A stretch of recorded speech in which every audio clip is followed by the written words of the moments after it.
ہمیں اپڈیٹ کر رہی ہیں نایا فاطمہ امان۔ بڑھتے ہیں آج کی نیوز کی جانب۔ وزیر اعظم محمد شہباز شریف سے پاکستان میں ترکی کے نئے سفیر محمد پکاسی نے جمعرات کو اسلام آباد میں ملاقات کی۔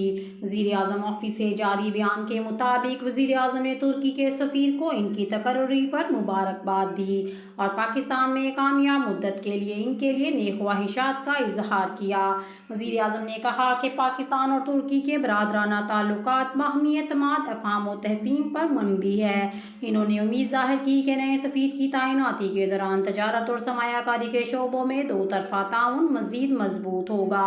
وزیر اعظم شہباز شریف نے جموں کشمیر کے تنازع پر ترکی کی مستقل حمایت پر اظہار تشکر کیا۔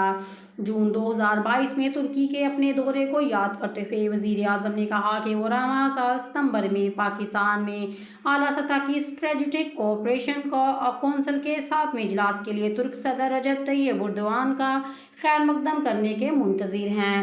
وزیر اعظم نے پاکستان اور ترکی کے سفارتی تعلقات کی 75ویں سالگرہ کی اہمیت کو بھی اجاگر کیا اور دونوں ممالک میں یادگاری تقریبات کے ذریعے اس سنگ میل کو بھرپور طریقے سے منانے کی اہمیت پر زور دیا۔ مزید خبروں کے لیے ہمارے YouTube چینل کو لائک اینڈ سبسکرائب کر دیں اور ساتھ لگے بیل آئیکن کو پریس کر دیں تاکہ آپ کو ہر آنے والے نئی ویڈیو کا نوٹیفیکیشن سب سے پہلے ملتا رہے۔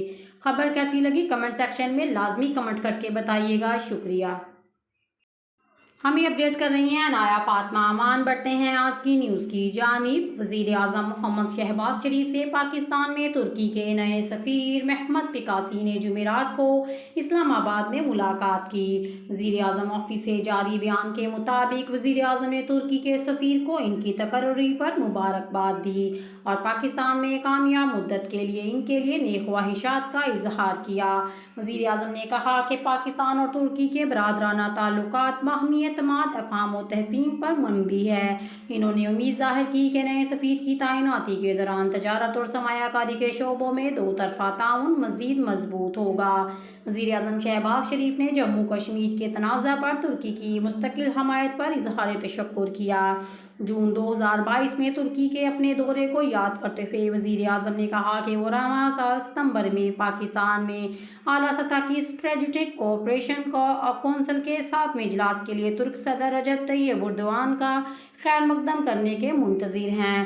وزیر اعظم نے پاکستان اور ترکی کے سفارتی تعلقات کی 75ویں سالگرہ کی اہمیت کو بھی اجاگر کیا اور دونوں ممالک میں یادگاری تقریبات کے ذریعے